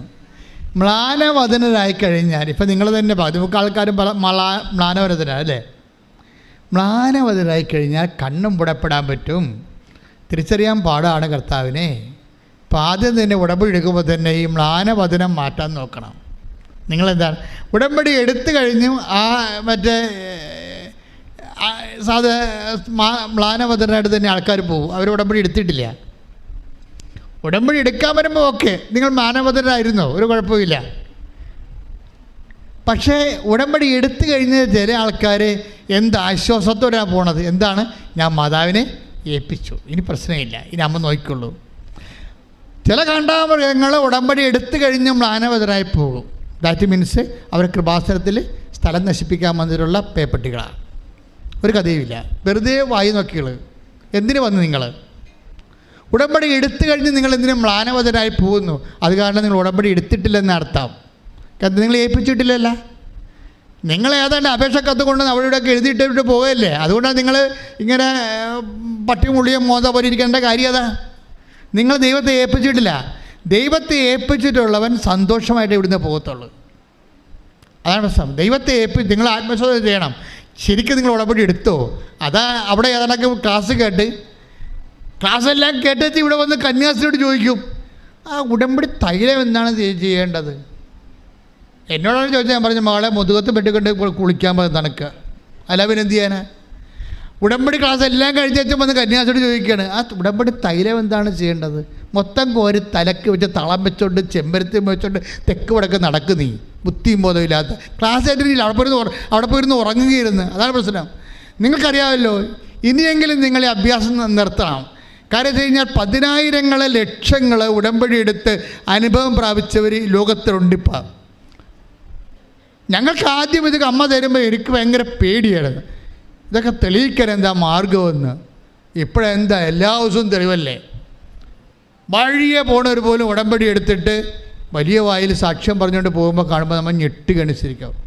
എനിക്കാണെങ്കിൽ ഇപ്പോൾ ഇവിടെ വിറച്ചാണ് ഞാൻ നിൽക്കണത് കൃപാസനത്തിൽ. എന്താ എന്നുവെച്ചാൽ എത്ര മനുഷ്യരാണ് സീറോയിൽ തളർന്ന് തീർന്നു വന്ന് എല്ലാവരും എഴുതി തള്ളിയ മനുഷ്യർ കർത്താവിൻ്റെ ഇന്ന് ആശ്വാസവും സൗഖ്യവും ശക്തിയും പ്രാപിച്ച് സർവോപരി ദൈവത്തിൻ്റെ സാന്നിധ്യം പ്രാപിച്ചുകൊണ്ട് സുവിശേഷത്തിൻ്റെ സാക്ഷിയായി നിൽക്കണത്. ഇപ്പോൾ ഈ വേള ഞാൻ ശില്പയെക്കുറിച്ച് തോന്നില്ലേ? ശില്പ എന്താ പറഞ്ഞത്? അപ്പോൾ കർത്താവേ, ഇനിയും എനിക്ക് പീഡാസകരമാണോ അല്ലേ? എന്ന് പറഞ്ഞിട്ട് എന്താ ഇവളെന്താണ് അതുകൊണ്ട് പീഡാസകരാണെന്ന് പറഞ്ഞു മ്ലാനവദനായിട്ട് നടക്കാത്തത്? അവളാ ഉടമ്പടി കൃത്യമായിട്ട് നടക്കണത്. അവൾക്ക് പീഡാസകരണം കുരിശുരൂപം കുലുങ്ങി, അവളുടെ മുമ്പിൽ പ്രാർത്ഥിക്കുമ്പോൾ കുരിശുരൂപം കുലുങ്ങി. അപ്പോൾ പരിശുദ്ധാത്മാവ് ഉള്ളിൽ നിന്ന് അവളോട് പറഞ്ഞു, പീഡാസകനാണ് മളെ വരുന്നത്, നീ പ്രാർത്ഥിച്ചത് വിഷയം വേറെ ആണെങ്കിലും വരണത് പീഡാസകനമാണെന്ന് പറഞ്ഞ്. പീഡാസകനാണെന്നപ്പോൾ നമ്മുടെ ഉടമ്പടിക്കണ പീഡാസകനം മാറാനല്ലേ? പക്ഷേ അവൾക്ക് എന്നാ പറ്റി? അവൾക്ക് ഈ പ്രസൻസ് ഫീൽ ചെയ്യുന്നുണ്ടേ. അത് കാരണം ഉള്ളിൻ്റെ ഉള്ളിൽ ഭയങ്കര ധൈര്യമാണ്. പീഡാസകനമായാലും ഞാൻ എൻ്റെ കർത്താവിൻ്റെ കൂടെ അതിനെ കാണാൻ വേണ്ടി ഞാൻ സമയം കുറിച്ചിട്ടുണ്ടെന്നാ പറയണത്. അത്രയും ധൈര്യമാണ് അവൾക്ക്. എന്നെ സംഭവിച്ചത്, അവൾ അത്രയും നാൾ പഠിപ്പിച്ചുകൊണ്ടിരുന്ന സ്പോൺസർ കാര്യം മാറി. അതാണ് സംഭവം. പിറ്റേ ദിവസം ഈ കുരിശുരൂപം കുലുങ്ങി കഴിഞ്ഞ് അവൾ ഇത്രയും നാൾ വിദേശ രാജ്യത്ത് ജോലി ചെയ്യാൻ വേണ്ടി പോകാൻ വേണ്ടി പൈസ കൊടുക്കാവുന്ന സ്പോൺസർ അത് പറ്റത്തില്ലെന്ന് പറഞ്ഞു. പിന്നെ ഇതിനേക്കാൾ വലിയ പീഡാസനം അവൾക്ക് എന്താ ഉണ്ട്? തീർന്നു. പക്ഷെ അതേ സമയത്ത് എന്തറിയാവാ, നിങ്ങൾ ഓർക്കണം, നിങ്ങളെ ഒന്നുറങ്ങിയാൽ നേരം വെളുക്കത്തില്ലെന്ന് ഞാൻ എപ്പോഴും പറയും. ഒന്ന് കുലുങ്ങിയെന്നും പറഞ്ഞുകൊണ്ട് ഒരു പീഡാസകന് ഉടമ്പടി വന്നെന്നും പറഞ്ഞുകൊണ്ട് ചില ബുദ്ധിയും ബോധവും ഇല്ലാത്ത ആൾക്കാർ ഉടമ്പടി തളർത്തിക്കളയും. അത് മണ്ടത്തരവാ. കാര്യം വെച്ച് കഴിഞ്ഞാൽ ദൈവം ആരെയും കണ്ടുകൊണ്ടല്ല നിന്നെ സൃഷ്ടിച്ചതെന്ന് കർത്താവ് മുഖത്ത് നോക്കി നേരിട്ട് പറയാൻ വേണ്ടിയാണ് മനുഷ്യാവതാരം ചെയ്തിരിക്കുന്നത്. അറിയാമോ നിങ്ങൾക്കറിയാവോ ഞാൻ പറയണത്? നമ്മളെ കണ്ടത് സ്വന്തം അപ്പനെപ്പോലും കണ്ടുകൊണ്ടല്ല നിന്നെ സൃഷ്ടിച്ചതെന്ന് നിന്നോട് മുഖത്ത് നോക്കി പറയാൻ വേണ്ടിയാണ് അവൻ മനുഷ്യാവതാരം ചെയ്തിരിക്കുന്നത്. അതാണ് അവൻ്റെ സ്നേഹം. കൈയിട്ടിച്ച് കർത്താവിനോട് ഡൽഹി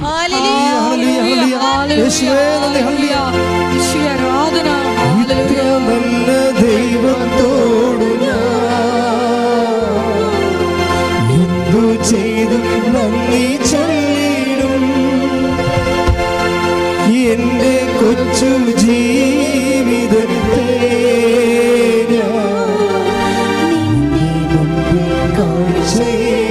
പാട് എല്ലാവരും ഇത്ര നല്ല ദൈവത്തോടു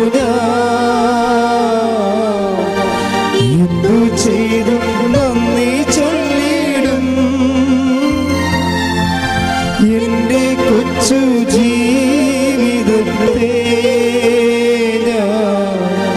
നിന്റെ മുമ്പിൽ കാഴ്ചയേകിടാം.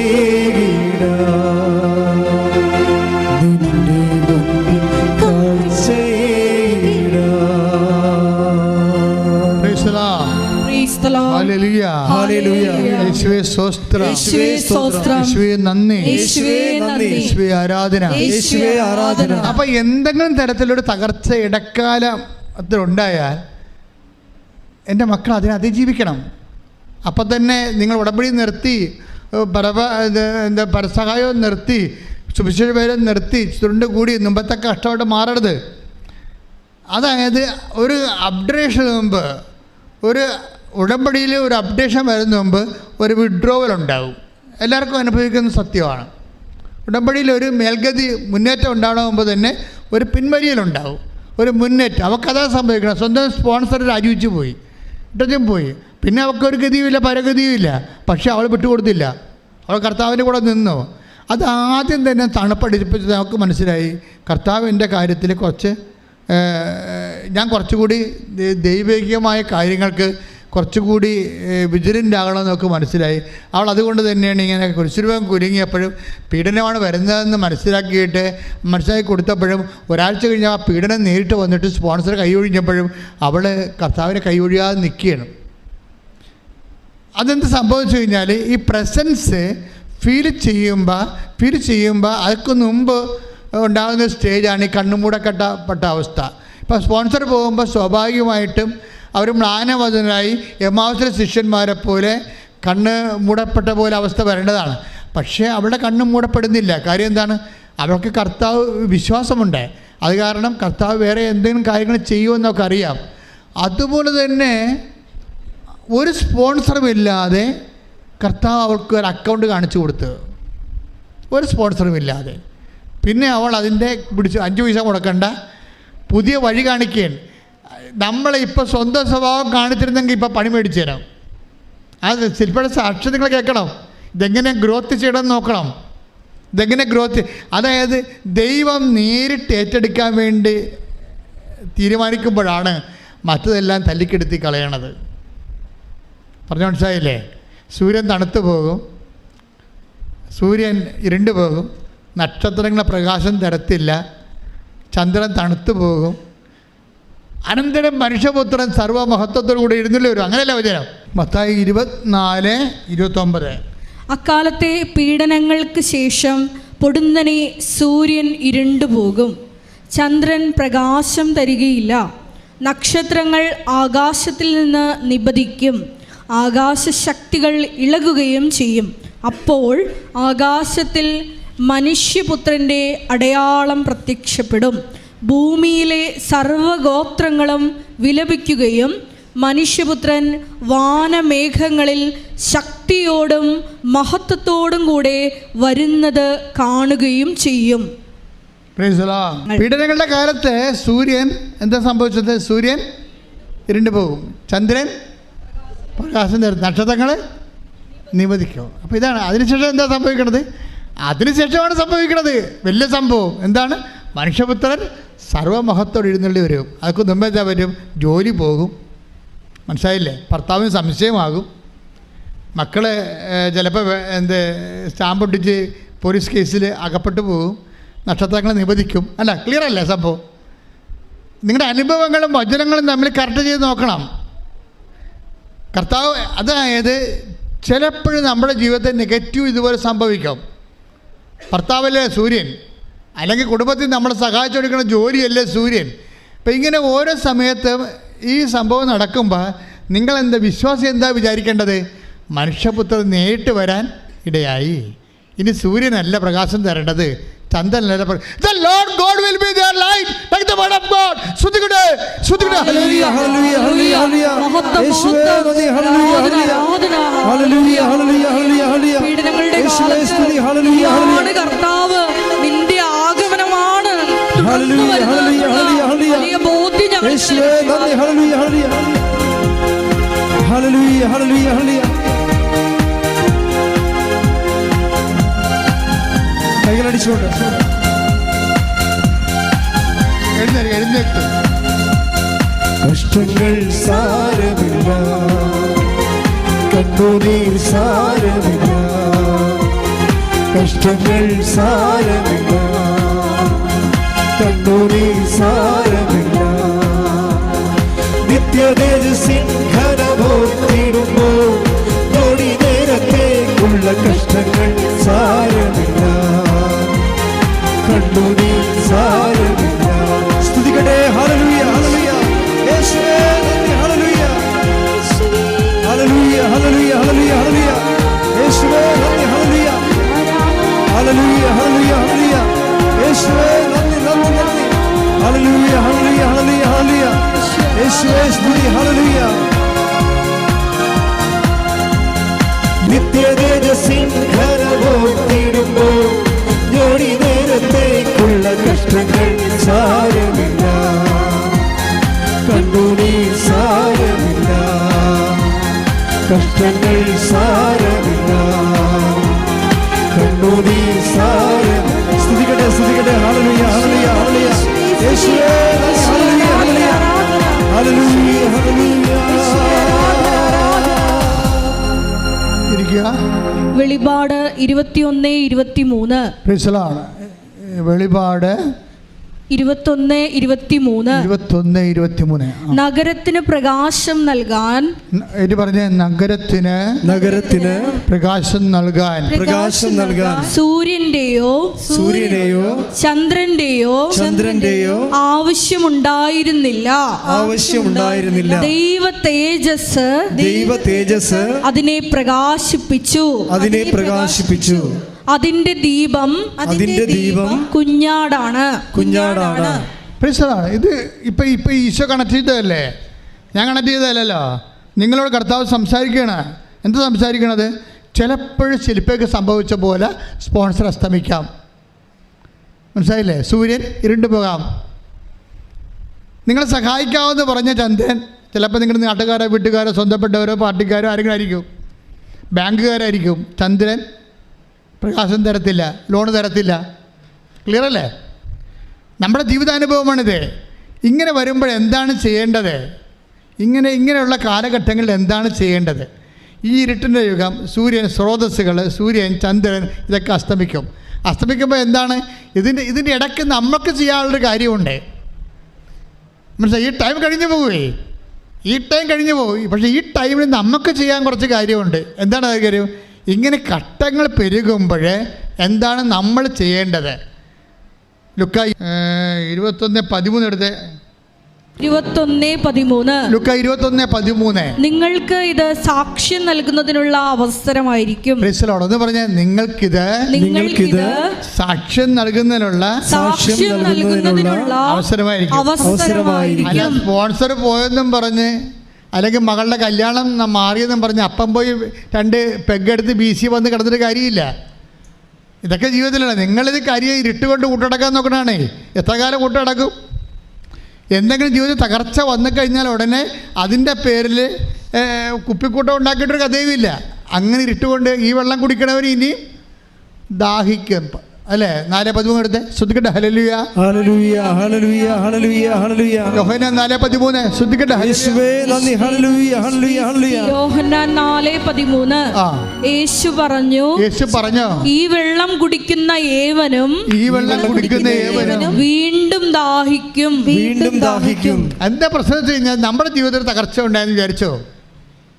തകർച്ച ഉണ്ടായി. ഇപ്പം ഇന്നലെ ഒരു ചേട്ടത്തി എന്നോട് പറഞ്ഞേ, അച്ഛാ വാടകക്കാരുമായിട്ട് ചീട്ടൊക്കെ ഒപ്പിടാൻ വേണ്ടി പോയി ഒപ്പിട്ട്, പക്ഷെ ഒപ്പിട്ട ദിവസം പിറ്റേ ആഴ്ച ഭർത്താവ് മരിച്ചു. ഇപ്പോൾ വാടകക്കാർ ഇറങ്ങണില്ല അവിടുന്ന്. അവർ ഞങ്ങൾ വിളിച്ചിട്ട് പോലും എടുക്കണില്ല. ഇരുട്ടായി അല്ലേ? സൂര്യനും പോയി, ചന്ദ്രനും പോയി, ഇരുട്ടായി. തീർച്ചയായിട്ടും ഉടമ്പടിയിൽ അമ്മ നേരിട്ട് ചെന്ന് അവരെ ഇറക്കും. ശ്രദ്ധിക്കട്ടെ. ഹല്ലേലൂയ, ഹല്ലേലൂയ, ഹല്ലേലൂയ, ഹല്ലേലൂയ. യേശുവേ നന്ദി. ഹല്ലേലൂയ. ഉടമ്പടി പ്രാർത്ഥനയിൽ അമ്മ ഉടനടി പരിഹാരമേകും. അവൻ പറയുന്നതും ചെയ്തിടുകിൽ ജീവിതം ധന്യമായി തീർന്നിടും. എൻ്റെ മക്കൾ, അപ്പോൾ ഇതുപോലെ ഉണ്ടാകുമ്പോൾ ഓർക്കേണ്ട വിഷയം ഇതാണ്. ഇത് അമ്മയ്ക്ക് ഏൽപ്പിക്കണം. പിന്നെ നിങ്ങളെന്ത് അമ്മയ്ക്ക് ഏൽപ്പിച്ചിട്ടുണ്ട്, ഞാൻ ഉടമ്പടി ചെയ്തിട്ടുണ്ടെന്ന് പറഞ്ഞ് വീട്ടിൽ കുത്തിയിരിക്കരുത്. നിങ്ങൾക്കിത് സാക്ഷ്യം വഹിക്കുന്നതിനുള്ള അവസരമായിരിക്കും. അവിടെയാണ് നിങ്ങൾ പരാജയപ്പെട്ടു പോണത്. സൂര്യൻ തണുത്തു പോയാലും, നക്ഷത്രം ചന്ദ്രപ്രകാശം തന്നില്ലെങ്കിലും, നക്ഷത്രങ്ങൾ വീണു പോയാലും, പക്ഷേ ദൈവം നിങ്ങളെ കൈവിടത്തില്ല. അതാണ് ശില്പയോട് പറയണത്. നിനക്ക് പീഡനം ഉണ്ടാകും, സ്പോൺസർ പോകും, പക്ഷേ ഞാൻ നിന്നെ I will not disown you. കാര്യം എന്താണ്? ദ ലോർഡ്, അതായത് I will not disown you take the word of God. ശ്രദ്ധിക്കട്ടെ. ഹല്ലേലൂയ, ഹല്ലേലൂയ, ഹല്ലേലൂയ. എബ്രായർ 13:5. ഞാൻ നിന്നെ ഒരു വിധത്തിലും അവഗണിക്കുകയോ. Praise the Lord. ഏറ്റു പറഞ്ഞേ, ഞാൻ നിന്നെ ഒരു വിധത്തിലും അവഗണിക്കുകയോ ഉപേക്ഷിക്കുകയോ ഇല്ല എന്ന് അവിടുന്ന് പറഞ്ഞിട്ടുണ്ടല്ലോ. അതാണ് പ്രശ്നം. അതുകൊണ്ടാണ് നമ്മൾ സാക്ഷ്യം വഹിച്ച് ജീവിക്കണത്. ഇനി അപ്പം തന്നെ നിന്നെ നമ്മുടെ മരിച്ചു പോയാലും, നിങ്ങൾക്കറിയാമല്ലോ, അമ്മ തന്നെ നമ്മുടെ ജീവിതത്തിൽ നിന്ന് മറഞ്ഞു പോയാലും ഇതൊക്കെ സംഭവിക്കാൻ സാധ്യതയുള്ള കാര്യങ്ങളാണ്. ഞാൻ 10ാം ക്ലാസ്സിൽ പഠിച്ചുകൊണ്ടിരിക്കുന്ന സമയത്ത്, പരീക്ഷ എഴുതിക്കണ സമയത്ത് എൻ്റെ അപ്പം മരിച്ചു പോയത്. ഇതൊക്കെ സ്വാഭാവികമായിട്ട് സംഭവിക്കാൻ സാധ്യതയുള്ള കാര്യങ്ങൾ. അക്കാലങ്ങളിൽ നമുക്ക് കുറച്ച് വിഷമവും ഭയങ്കര വേദനയൊക്കെ എനിക്ക് ഉണ്ടായിരുന്നു. പക്ഷേ അപ്പം പഠിപ്പിച്ചിരുന്ന പ്രാർത്ഥന എൻ്റെ കൂടെ ഉണ്ടായിരുന്നു. ഞാൻ ആ പ്രാർത്ഥിച്ചത് തന്നെയാണ് അതിനെ അതിജീവിച്ചത്, ആ സിറ്റുവേഷൻ അതിജീവിച്ചത്. ഒറ്റക്കാണ് പോയി സെമിനാരി ചേർന്നത്. ഇപ്പോഴേക്ക് മനസ്സിലായി ഞാൻ ഒറ്റക്കല്ല പോയെന്ന്. ഞാൻ ഇടയ്ക്കൊക്കെ പറയും ഒറ്റക്കാണ് പോയെന്ന്. നിക്കറൊക്കെ ഇട്ട് ഒറ്റക്ക് പോയി സെമിനാരി ചേർന്ന്. ആ ഒറ്റക്കല്ല പോയത്, എൻ്റെ കൂടെ എൻ്റെ കർത്താവ് ഉണ്ടാവും തീർച്ചയായിട്ടും. എനിക്കന്ന് കർത്താവ് ഉണ്ടെന്ന് അറിയത്തില്ല, അതാണ് കുഴപ്പം. നമ്മൾ വിശ്വസിച്ചാലും ഇല്ലെങ്കിലും അവൻ നമ്മുടെ കൂടെ ഉണ്ടാവും. കാര്യം നീ വിശ്വസിച്ചില്ലെങ്കിലും ഞാൻ നിൻ്റെ കൂടെ ഉണ്ടാവുമെന്ന് വചനമുണ്ട്. നീ വിശ്വസിച്ചില്ലെങ്കിലും ഞാൻ നിൻ്റെ കൂടെ ഉണ്ടാവും. അതായത് നമ്മളുടെ ജീവിതത്തിൽ വിശ്വസിച്ചില്ലെങ്കിൽ പോലും കൂടെയുള്ള ദൈവത്തെ വിശ്വസിച്ച് കഴിയുമ്പോൾ നമുക്ക് കൂടുതൽ അനുഭവവേദ്യമാകും. എപ്പോഴും നമ്മൾ ശ്രദ്ധിക്കേണ്ടത്, അച്ഛൻ മുമ്പ് പറഞ്ഞില്ലേ, പുറപ്പാടിൻ്റെ 21, 23 വായിച്ചില്ലേ, the Lord God will be there light. വെളിപാടിൻ്റെ പുസ്തകത്തിൽ, അതായത് നമ്മൾ ആദ്യം വായിച്ചത് എന്താണ്? ചന്ദ്രൻ പ്രകാശം തരത്തില്ല, നക്ഷത്രങ്ങൾ നിബന്ധിക്കും. അതൊക്കെ മത്തായി ശ്രീകാട് സുവിശേഷം അല്ലേ, 24-ാം അധ്യായം 29-ാമത്തെ വാക്യം. അപ്പോൾ സൂര്യൻ തണുത്ത് പോകാം, നക്ഷത്ര പ്രകാശം തരാതിരിക്കാം. അപ്പോൾ അതിന് സബ്സ്റ്റിറ്റ്യൂട്ടായിട്ട് എന്ത് സംഭവിക്കും? അതിൻ്റെ സബ്സ്റ്റിറ്റ്യൂട്ട് എന്താണ്? നമ്മുടെ മാനുഷ്യവും ഭൗതികവും പദാർത്ഥമാത്രവുമായിട്ടുള്ള സപ്പോർട്ടുകൾ നഷ്ടപ്പെടുമ്പോൾ അതിന് പകരം എന്ത് സംഭവിക്കും? The Lord God will be there light. ദൈവമായ കർത്താവായിരിക്കും നഗരത്തിന് പ്രകാശം നൽകണത്. അതാണ് 21, 23 എന്താ നമ്മൾ വെളിപാടിൻ്റെ പുസ്തകം വായിച്ചത്. ആരാണ്? ദൈവമായ കർത്താവ് തന്നെയായിരിക്കും. അപ്പോൾ നമ്മളുടെ ദൈവമായ കർത്താവ് നമ്മുടെ വിഷയം നേരിട്ട് ഏറ്റെടുക്കാൻ നേരത്താണ് നമ്മുടെ ഭൗതികമായിട്ടുള്ള സപ്പോർട്ടുകളെ ഒക്കെ സപ്പോർട്ടല്ലാതായി മാറണമെന്ന് യഥാർത്ഥ വിശ്വാസി വിവേചിച്ച് മനസ്സിലാക്കണം. ഞാൻ എപ്പോഴും പറയാറുണ്ട്, and faith is an intelligent affair. അതൊരു ഇമോഷണൽ വിഷയമല്ലേ. നമ്മൾ ഭക്തി, പ്രാർത്ഥന, വിശ്വാസം എന്നൊക്കെ പറയുമ്പോൾ വെറുതെ ഇമോഷണലായിട്ട് എടുത്ത് കളയും. ചുമ്മാ ഞരമ്പ് രോഗികളുടെ എന്തോ കസ്ത്രക്കം ചെയ്യാൻ കളിയാണെന്ന് വിചാരിക്കും. അതല്ല സംഭവം. ഇതിന് വളരെ വളരെ ഷെയർ മാർക്കറ്റ് ചെയ്യണ പോലെ ബുദ്ധിപരവും തന്ത്രപരവും അനുഭവജ്ഞാനം കൊണ്ടും വളരെ ശ്രദ്ധയോടെ ചെയ്യേണ്ട ഒരു കാര്യമാണ്. എന്ന് വെച്ച് കഴിഞ്ഞാൽ നമ്മൾ വിളക്ക് കെട്ടുപോകുന്നു, സൂര്യൻ്റെ നമ്മുടെ യഥാർത്ഥ സ്രോതസ്സ്. അതുകൊണ്ട് ജീവിതം അവസാനിക്കേണ്ടതില്ല മക്കളെ. ഒരു വഴി അങ്ങ് അടഞ്ഞു വരുമ്പോൾ കർത്താവ് വേറെ വഴി തുറക്കുമെന്ന് ബൈബിളിലൊന്നുമില്ല. പക്ഷേ ബൈബിളിൽ അതിനേക്കാൾ വലിയ കാര്യങ്ങളുണ്ട്. മനുഷ്യൻ്റെ പഴഞ്ചൊല്ല് പോലെയല്ല ബൈബിള്. അതൊക്കെ പറ്റുന്ന ആൾക്കാർ ചുമ്മാ വർത്തമാനങ്ങളിങ്ങനെ കുറേ ആൾക്കാർ പറഞ്ഞ് കപട ആശ്വാസം നൽകും. അതൊന്നുമല്ല. കർത്താവിൻ്റെ വഴി നമുക്ക് വിശ്വാസയോഗ്യമാണ്. എന്ന് വെച്ച് കഴിഞ്ഞാൽ നമ്മൾക്ക് എന്താണ് റോള്? ഇങ്ങനെ ഒരു ദിവസം ഒരു കാലത്ത് നമ്മുടെ ജീവിതം, നമ്മുടെ ഭർത്താവ് മരിച്ചു, അല്ലെ ഭാര്യ മരിച്ചു, പക്ഷേ എന്താ നമ്മുടെ അല്ലെങ്കിൽ മക്കൾ പഠിച്ചുകൊണ്ടിരിക്കുകയാണ്. നിങ്ങൾ ഓർക്കണം, ഇതെല്ലാം ആദ്യം അറിയണത് ആരാണ്? നിങ്ങളാണോ? ഭർത്താവ് മരിക്കുമെന്ന് ആദ്യം അറിയണത് ആരാണ്? നിങ്ങളാണോ? അല്ല, ആദ്യം അറിയണ ദൈവമല്ലേ. അപ്പോൾ ദൈവത്തിൻ്റെ കയ്യിൽ സൊല്യൂഷനില്ലേ? ദൈവത്തിൻ്റെ കയ്യിൽ സൊല്യൂഷൻ ഉണ്ടല്ലോ അതിൻ്റെ. അപ്പോൾ അതുകൊണ്ട് ഈ മ്ലാനമദനരായി നടന്നു കഴിഞ്ഞാൽ, ഓ ഞാൻ വിധവയാണ് എന്നൊക്കെ പറഞ്ഞാൽ ചിലക്ക് വെള്ളസാരി കൊടുത്ത് നടക്കുകയല്ലേ. ഭർത്താവ് മരിച്ചില്ലെങ്കിലും വെള്ളസാരി കൊടുക്കുന്ന ആൾക്കാരുണ്ട്. അത് പോട്ടെ. അത് എന്താ പ്രശ്നം വെച്ച് കഴിഞ്ഞാൽ, ഇങ്ങനെ മ്ലാനമദനം നടക്കുന്ന സുവിശേഷ വിഹിതമല്ല.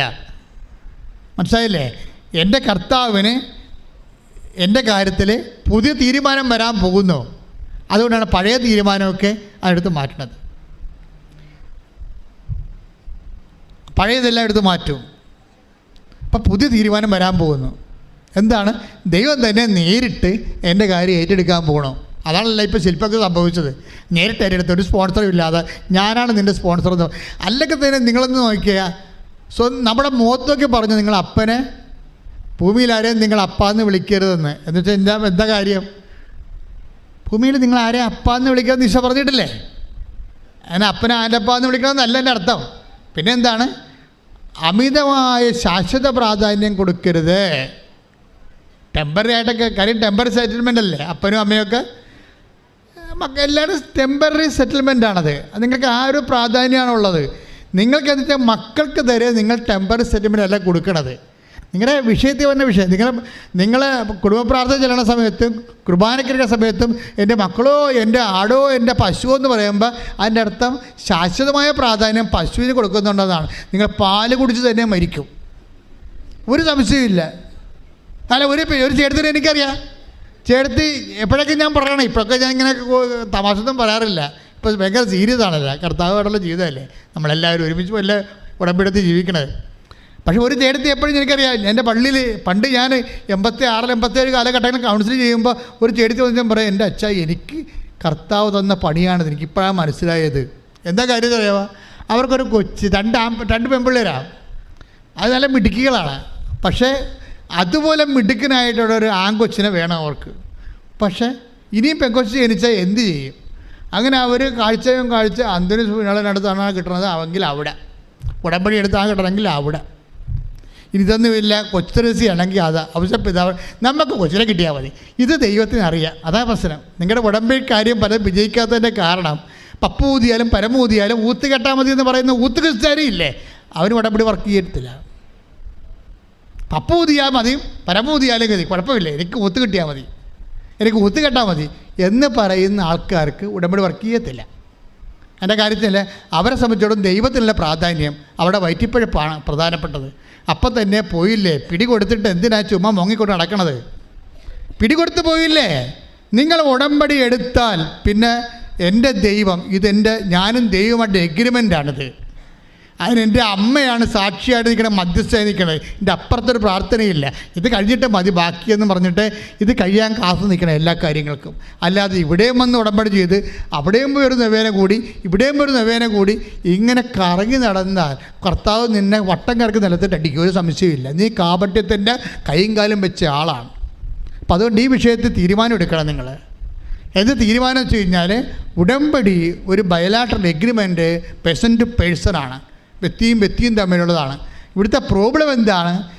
ഈ ചില സമയത്ത് കർത്താവ് പഴയ അക്കൗണ്ടെല്ലാം ക്ലോസ് ചെയ്ത് കളയും. പഴയ സൂര്യനും പഴയ ചന്ദ്രനും ഒക്കെ ക്ലോസ് ചെയ്തിട്ട് ഡയറക്റ്റായിട്ട് ഭരണം ഏറ്റെടുക്കും. അതാണ് the Lord God will B the light. ദൈവമായ കർത്താവ് തന്നെയായിരിക്കും അവരുടെ സൂര്യനും ചന്ദ്രനും വന്ന്. ഇനി അവർക്ക് സൂര്യനും ചന്ദ്രൻ്റെ പ്രകാശം ആവശ്യമില്ല, ദൈവമായ കർത്താവ് തന്നെയായിരിക്കും സൂര്യനും ചന്ദ്രനും. ആ ശില്പ അത് കഴിയുമ്പോൾ ഒരു ഇൻ്റർവ്യൂവിന് പോകും. ഇപ്പോൾ സംഭവമൊക്കെ സ്പോൺസറൊക്കെ ഒത്ത് റെഡിയായി ദൈവം തന്നെ ഒരു ചാനൽ കൊണ്ടുപോയി, പുതിയ ചാനൽ കൊണ്ടുവന്ന് കൊടുത്തിട്ട് ഇവളെ നേഴ്സാണ്, ഇവൾക്ക് പക്ഷേ അറിയാൻ പാടില്ലാത്ത ഒരു കോഴ്സിന് ICUവിൽ നിൽക്കണം. ICU ഡ്യൂട്ടിയാണ്. അപ്പോൾ അവിടെയൊക്കെ എന്തൊക്കെ അറിയാമല്ലോ, 24 hours നല്ല തണുപ്പായിരിക്കും. ICUവിലെ രോഗിക്ക് ബോധം ഉണ്ടാകത്തില്ല. എന്തെല്ലാം സെറ്റിൽമെൻറ്റോട് കൂടിയാണ് ICUവിൽ ആൾക്കാർ കിടക്കണത്, വെൻറ്റിലേറ്ററൊക്കെ വെച്ചല്ല കിടക്കണത്. അപ്പോൾ അതൊക്കെ മെയിൻറ്റെയിൻ ചെയ്യാനുള്ള കഴിവുള്ള പ്രത്യേകമാണ്. ഇൻ്റർവ്യൂവിന് വന്നെന്ന് ചോദിക്കുന്നതുകൊണ്ട് പക്ഷേ അവളോട് അവളെ വന്നതല്ലേ എന്ന് വിചാരിച്ചുകൊണ്ട് ഒരു ചോദ്യം ചോദിക്കും. ആ ചോദ്യത്തിന് ഉത്തരം പറയാമെന്ന് ചോദിക്കുമ്പോൾ ചോദ്യത്തിന് ഉത്തരം അവൾ പറയും. എന്താ ഒറ്റ ചോദ്യത്തിൻ്റെ ഉത്തരം എന്താണ്? സിറം അമോണിയം എന്ന് പറയും. അതിനാ സാക്ഷ്യം കേൾക്കണം. Serum ammonium. അതോടെ ഇയാൾ ഞെട്ടിപ്പോവും. ആധുനികമായിട്ട് പഠിച്ചിട്ടുള്ള നേഴ്സുമാർ പോലും ആ ഉത്തരം തെറ്റിച്ചാണ് പറഞ്ഞിരിക്കുന്നത്. ഇവളാണെങ്കിൽ ഇപ്പോഴെങ്കിലും പഠിച്ചതല്ല ഇത്. അവൾ പറയുന്നുണ്ട്, ഞാൻ 3 കൊല്ലം മുമ്പ് നോക്കിയ നോട്ട് ഞാൻ മറന്നു പോയതാണ്. ഇപ്പോൾ 21:15 അനുസരിച്ചുകൊണ്ട് കർത്താവ് അവളുടെ ഓർമ്മയിൽ കൊണ്ടുവന്നിരിക്കുകയാണ്. ഞാൻ ഓർപ്പിക്കുമെന്നല്ലേ പറയണത്. സീറോ. ആ ഒരു ഒറ്റ ഉത്തരത്തിന് അവൾക്ക് ആ ജോലി കിട്ടി. ശ്രദ്ധിക്കട്ടെ. ഹല്ലേലൂയ.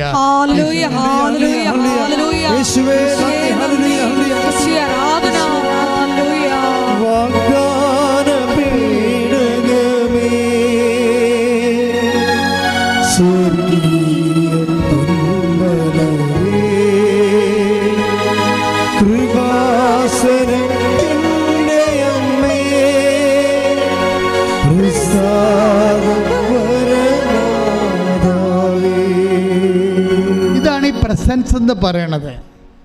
പ്രസൻസ് അവൾക്ക് പണ്ട് അവളുടെ ജോലി പോയി, സ്പോൺസർ പോയി, എല്ലാം പോയി.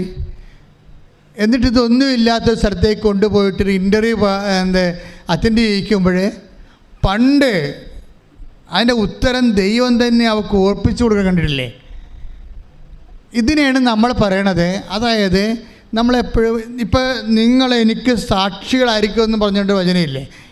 നമ്മൾ വായിച്ചാണല്ലോ 21:13. അതായത് ക്ലേശകാലത്ത് എന്താണ് നമ്മുടെ കയ്യിൽ എന്താ ചെയ്യേണ്ടത്? ക്ലേശകാലം. ഇപ്പോൾ നിങ്ങൾ ഉടമ്പടി പുതുക്കാൻ പോകണ്ടെന്ന് നിങ്ങളെ വീട്ടിലെ അയൽവാസികളോട് ചോദിക്കുമ്പോൾ അവർ പറയുന്നത് പറയും, ഓ ഞാൻ പിന്നെ മറ്റേ വരാം. എന്നിട്ട് അവർക്കറിയാം അവർ ഉടമ്പടി നടത്തിയിട്ടില്ല, മറ്റൊരു ഉടമ്പടി പുതുക്കാൻ പോവുകയും ഞാൻ പിന്നെ അതിൽ അവർ ഉടമ്പടി കുഴപ്പമില്ല. അപ്പോൾ അവരിവിടെ മനസ്സിരിക്കണത് പുതുക്കിയിട്ടും എനിക്ക് വലിയ കാര്യമൊന്നും ഇല്ലെന്നാണ്. ഈ തലവാതി രോഗിയെപ്പോലെ ഞാൻ പിച്ചിമ്പയും പറഞ്ഞ പോലെ ഞാൻ പിന്നെയും മറ്റേ വരാമെന്ന് പറയണത്. അവരൊരിക്കലും വരത്തില്ല. ഞാൻ പറയണത് എൻ്റെ മക്കളെ, അതായത് സത്യസന്ധമായിട്ട് നോക്കിയാൽ നിങ്ങൾ ദൈവത്തെ ഈ വിഷയം സിൻസിയർ ആൻഡ് സീരിയസ് ആയിട്ടാണ് എടുക്കണമെങ്കിൽ ഒരു പ്രശ്നവുമില്ല. സിൻസിയർ ആൻഡ് സീരിയസ് കുറച്ച് പേർക്ക് കുറച്ച് കാര്യങ്ങൾ ഞാൻ സിൻസിയർ ആൻഡ് സീരിയസ് ആണ്, കുറച്ച് കാര്യങ്ങൾ ഞാൻ അല്ലെന്ന് പറഞ്ഞാൽ നിങ്ങൾ ബേസിക്കായിട്ട് സിൻസിയർ ആൻഡ് സീരിയസ് അല്ല. സിൻസിയർ ആകുന്നവർ എല്ലാ കാര്യത്തിലും സിൻസിയർ ആയിരിക്കും. അല്ല നിങ്ങൾക്ക് ഒക്കണ കാര്യത്തിൽ മാത്രം സിൻസിയർ, നിങ്ങൾക്ക് ഒക്കണ കാര്യത്തിൽ മാത്രം സീരിയസ് അല്ല. ദൈവത്തോട് ഉടമ്പടി ചെയ്യുമ്പോൾ ഈ വിഷയത്തിന് അതാ നിങ്ങൾ എനിക്ക് സാക്ഷികളായിരിക്കുമെന്ന്. സാക്ഷികളായിരിക്കുമ്പോൾ ദൈവം എന്താ? പ്രസൻസാണ്. ദൈവം കൂടെ വരികയാണ്. ശില്പയുടെ കൂടെ ചെന്നിട്ട് ആ സമയത്ത് ചെവിയിൽ പറഞ്ഞു കൊടുക്കുകയാണ്.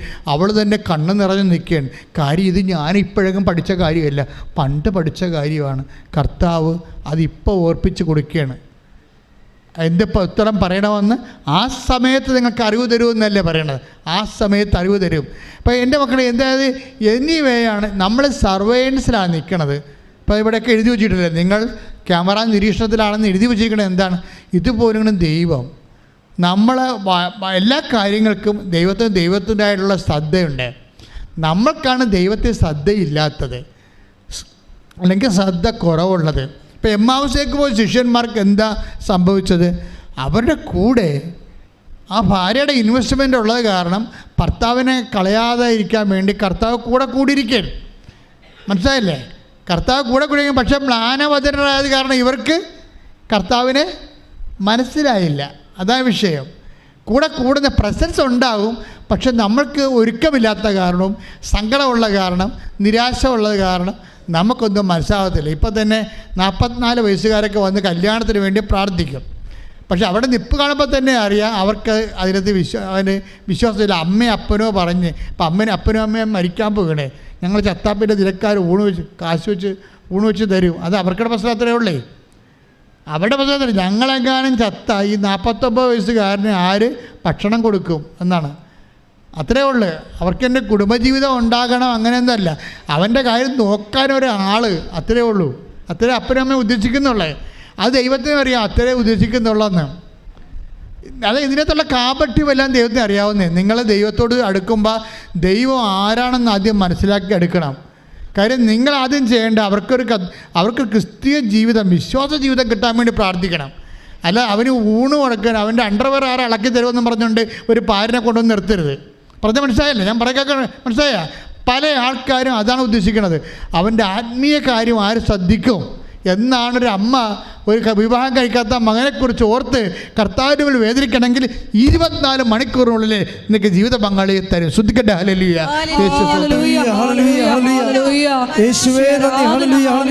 പാടി വാഴ്ത്തുന്നെല്ലാരും പ്രിയനേ സ്നേഹം ഓർക്കുന്നെല്ലാരും. പാടി വാഴ്ത്തുന്നെല്ലാരും പ്രിയനേ സ്നേഹം ഓർക്കുന്നെല്ലാരും. സമയത്തിൽ ഒരു പാടാം. പാടി വാഴ്ത്തുന്നെല്ലാരും പ്രിയനേ സ്നേഹം ഓർക്കുന്നെല്ലാരും.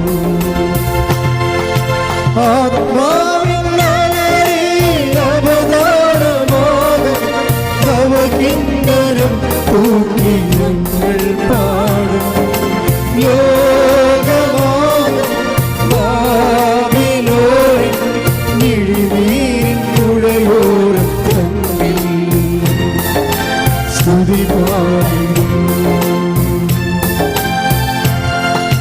പാടി വാഴ്ത്തുന്നെല്ലാരും പ്രിയനേ സ്നേഹം ഓർക്കുന്നെല്ലാരും. പാടി വാഴ്ത്തുന്നെല്ലാരും പ്രിയനേ സ്നേഹം ഓർക്കുന്നെല്ലാരും. ഒരുമിച്ച് പാടുക, ആവർത്തിച്ച് പാടുക. പാടി വാഴ്ത്തുന്നെല്ലാരും പ്രിയനേ സ്നേഹം ഓർക്കുന്നെല്ലാരും.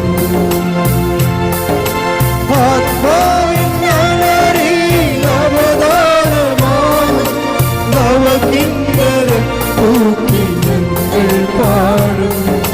ലോകമാകും ഭാവിയോടെ വിഴിനീരിക്കുഴയോരം തന്നെ സ്തുതി പാടിടും.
മക്കളെ സന്തോഷത്തോടെ തലയിൽ കൈവച്ച്,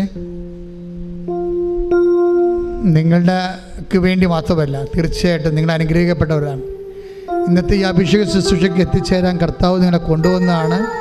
നിങ്ങളുടെ വലിയ സാക്ഷികളായി നിങ്ങൾ മാറാൻ വേണ്ടി പ്രാർത്ഥിച്ചുകൊണ്ട്, എന്നെ സാക്ഷിയാക്കണമേ എന്ന് പ്രാർത്ഥിച്ചുകൊണ്ട് ഇരുനാദം പോലെ സ്തുതിക്കട്ടെ.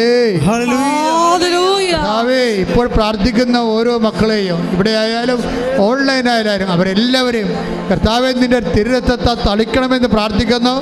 ഉച്ച മുതൽ ഉള്ളംകാല് വരെ കർത്താവിൻ്റെ രക്തം പടരട്ടെ. ഉച്ച മുതൽ ഉള്ളംകാല് വരെ എല്ലാ കോശങ്ങളിലും, എല്ലാ പേശികളിലും, അസ്ഥികളിലും, പേശികളിലും കർത്താവിൻ്റെ രക്തം പടരട്ടെ.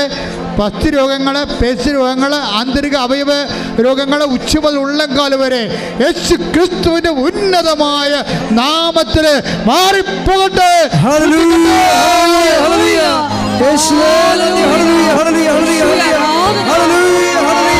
വീണ്ടും നമ്മൾ പ്രാർത്ഥിച്ചുകൊണ്ടിരിക്കണം. കൈയെടുക്കരുത്, ഓൺലൈനിലുള്ളവർ കൈയെടുക്കരുത്. കർത്താവേ, ജീവിതത്തിൻ്റെ വ്യത്യസ്തങ്ങളായ ദുരന്തങ്ങൾക്ക് അത് നിവൃത്തിയാകാൻ വേണ്ടി പ്രാർത്ഥിക്കുന്നു കർത്താവേ. അതെല്ലാം നീങ്ങിപ്പോകാൻ വേണ്ടി പ്രാർത്ഥിക്കുന്നു കർത്താവേ.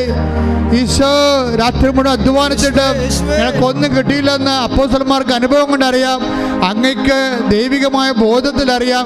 എങ്കിലും കർത്താവേ, വചനം പറയുന്നു, അങ്ങ് പറഞ്ഞതനുസരിച്ച് ഉടമ്പടി ചെയ്തുകൊണ്ട് അതുപോലെ ജീവിച്ചുകൊണ്ട് കർത്താവേ, with harp I shall solve my problem, എൻ്റെ ജീവിതത്തിൻ്റെ അകമ്പടിയെ, ജീവിതത്തിൻ്റെ കടങ്കഥയുടെ പൊരുളറിയാൻ എൻ്റെ വചനം, സുഭാഷിതങ്ങൾക്ക്, ദൈവവചനങ്ങൾക്ക് ഞാൻ ചെവി കേൾക്കുകയും ചെവി ചായ്ക്കുകയും അതനുസരിച്ച് കൊണ്ട് കർത്താവിൻ്റെ വചനം ജീവിതം നിറവേറ്റിക്കൊണ്ട് കർത്താവെ, അത് നിറവേറ്റാൻ ആവശ്യമായ ബുദ്ധിയും ശക്തിയും മ്ലാനവതരണം വിട്ടുകൊണ്ട് കണ്ണ് തുറന്ന് എമ്മാമൂസ് ശിഷ്യന്മാരെ പോലെ കർത്താവേ, ഞങ്ങളുടെ കണ്ണുകൾ തുറന്നു തരണമേ.